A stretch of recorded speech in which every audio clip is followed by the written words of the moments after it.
Yesterday, we happened to hear the worst horror story of international tax planning.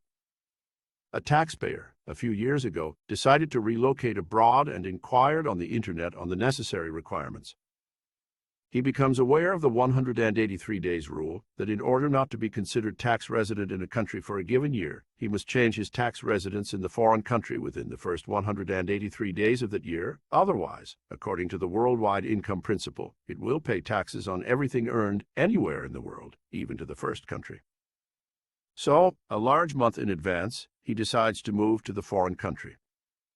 Here he collects the necessary documentation in 10 days and submits an application to his country to be considered resident abroad.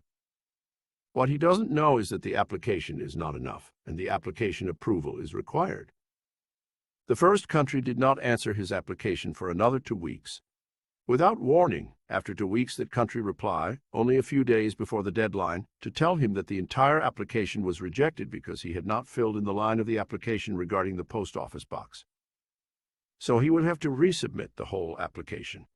Except that the approval of this second application was now late.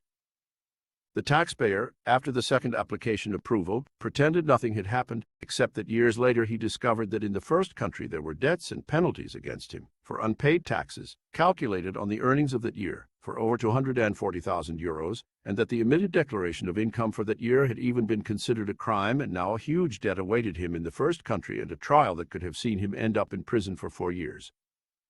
The story is not over for him, even today. Stay tuned for our upcoming videos and write us. You find our contact details in the description if you want more information about our packets and services.